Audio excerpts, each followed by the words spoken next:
Messieurs les ministres, messieurs les directeurs généraux, messieurs les dirigeants de BP Cosmos Golar, honorables invités, chers compatriotes, nous sommes réunis aujourd'hui sur cette plateforme qui symbolise bien plus qu'un site industriel. Ici, au cœur du hub terminal GTA, à la frontière de deux pays frères, se lève une nouvelle ère pour le Sénégal, la Mauritanie et pour toute l'Afrique de l'Ouest. Ce projet est d'abord l'histoire d'une ambition partagée, forgée dans la volonté de maîtriser notre destin énergétique, économique et souverain. En exploitant nos ressources, nous avons choisi de ne pas rester à la périphérie du progrès, mais d'en devenir des acteurs majeurs. Depuis la signature de la décision finale d'investissement en 2018, le chemin parcouru a été long, sinueux, parfois même incertain. Mais chaque difficulté a été une leçon, chaque retard une opportunité d'exiger mieux. Oui, des retards ont eu lieu. Mais la vigilance et la détermination de nos équipes respectives, dans un esprit de partenariat exigeant avec les compagnies impliquées, ont permis de redresser la trajectoire.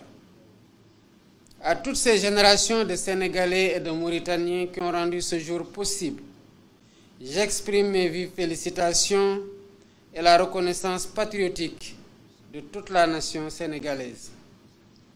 Aujourd'hui, grâce à un engagement déterminé des États et des compagnies nationales, la phase 1 du projet GTA est opérationnelle. Depuis le 9 février 2025, l'unité de liquéfaction du gaz naturel officiellement lancée, sa production de gaz naturel liquéfié, avec une capacité annuelle attendue de 2,3 millions de tonnes.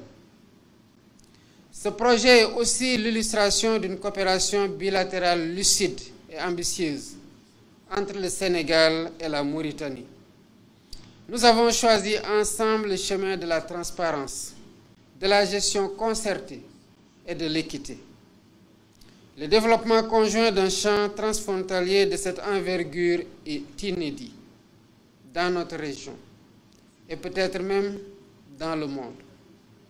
Il constitue un modèle de diplomatie énergétique pragmatique au service des peuples. À ce stade, je souhaiterais insister sur une orientation stratégique claire qui ne devra souffrir d'aucune entrave. La priorité absolue accordée à l'approvisionnement des marchés nationaux en gaz. Ce gaz est d'abord un levier de développement local, un carburant pour notre souveraineté énergétique et un moteur pour notre industrialisation et la transformation structurelle de nos économies. Sous ce rapport, le Sénégal a posé des jalons importants pour livrer une partie de ce gaz sorti des entrailles de nos côtes au marché local. Ainsi, le contrat de construction du segment nord du réseau gazier sénégalais a été signé. Ce réseau permettra d'acheminer le gaz GTA vers la centrale de Gandon, future centrale énergétique pivot de l'électrification nord de notre pays. En même temps, capitalisant sur les infrastructures de gazéification au large de Dakar, l'État attend des contractants ici présents le respect inconditionnel de l'obligation de fourniture des besoins domestiques en gaz via les ressources extraites de GTA. Je rappelle que ces ressources naturelles appartiennent conjointement aux peuples frères sénégalais et mauritaniens.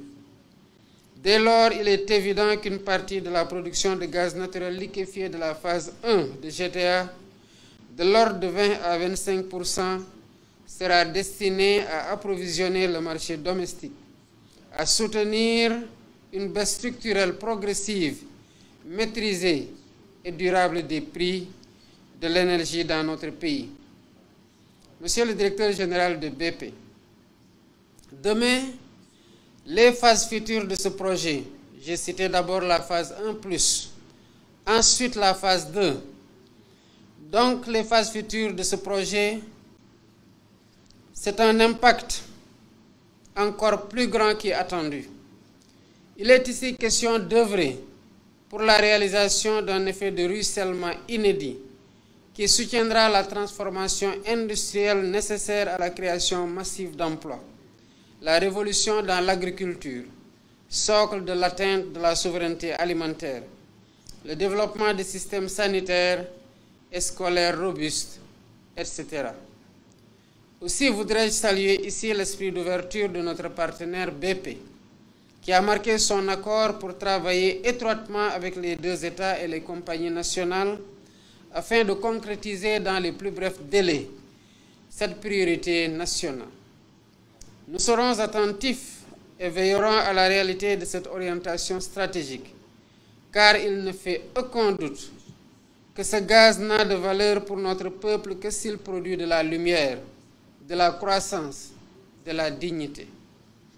Mesdames, Messieurs, la valeur de toute exploitation des ressources gazières s'appréhende à travers le contenu local qui est un indicateur pertinent d'un développement inclusif. Sous ce chapitre, les réalisations ci-après enregistrées restent encourageantes.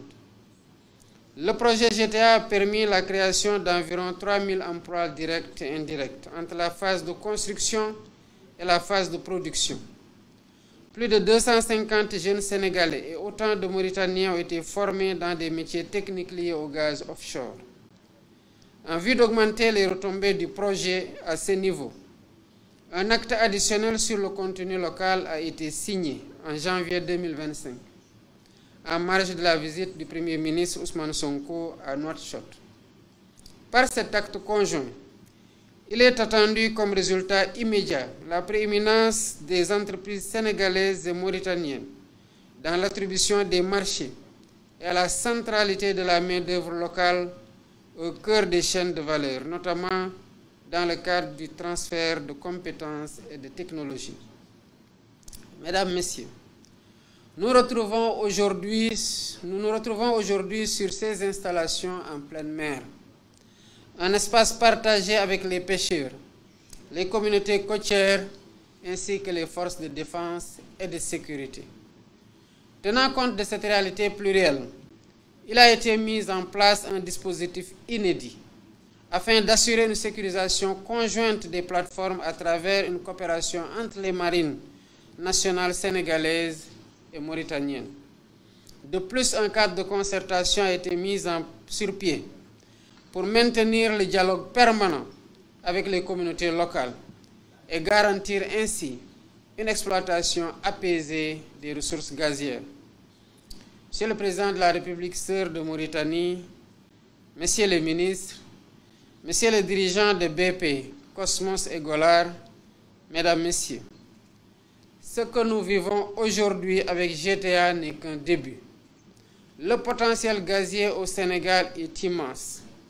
D'autres projets se profilent, comme Yakar Teranga, qui devra lui aussi respecter les mêmes principes. Priorité au gaz domestique, développement inclusif, exigence environnementale. L'enjeu de notre génération est de réussir la transition entre les ressources naturelles et la prospérité partagée. En visitant cette plateforme aujourd'hui, je ne vois pas seulement des infrastructures techniques. Je vois un acte de souveraineté. Je vois un pont vers un avenir meilleur. Je vois le courage de deux nations qui ont décidé de maîtriser leur destin. Je finirai mes propos par un proverbe populaire en Afrique et au Sénégal, qui illustre la philosophie qui doit sous-tendre l'exploitation de nos ressources naturelles. L'eau qui coule à la source doit d'abord désaltérer les siens. Notre gaz doit d'abord nourrir notre économie, éclairer nos foyers, donner de l'emploi à notre jeunesse. Vive le projet GTA, vive la coopération sénégalo-mauritanienne. Je vous remercie. Jakar Faye. Monsieur Murray Auchincloss, CEO de BP, Mesdames et Messieurs, permettez-moi tout d'abord de vous souhaiter la bienvenue à cette cérémonie qui marque une étape majeure dans le partenariat entre nos deux États et nos partenaires BP et Cosmos. C'est avec une profonde satisfaction que nous célébrons aujourd'hui la réalisation de la première phase du projet Grand Tortue Ahmeyim GTA qui place désormais nos deux pays, le Sénégal et la Mauritanie, sur la carte des producteurs et exportateurs de gaz naturel liquéfié. Ce succès dépasse largement une simple prouesse technique ou économique. Il incarne la profondeur des liens historiques de fraternité, d'amitié et de bon voisinage entre le Sénégal et la Mauritanie, deux pays unis par l'histoire, la géographie et par un avenir commun. Le projet GTA, implanté dans des eaux ultra profondes, à nos frontières communes, illustre de manière éclatante ce que deux nations africaines peuvent réaliser en unissant leurs forces, en mettant en commun leur expertise et en poursuivant une ambition partagée. Il constitue également une démonstration concrète du formidable potentiel que peut générer une coopération sincère, équilibrée et fondée sur la confiance mutuelle. Je tiens à adresser ici mes remerciements les plus chaleureux à l'ensemble de nos partenaires BP et Cosmos pour leur précieuse collaboration et leur leadership tout au long de cette première phase. Leur engagement a été déterminant.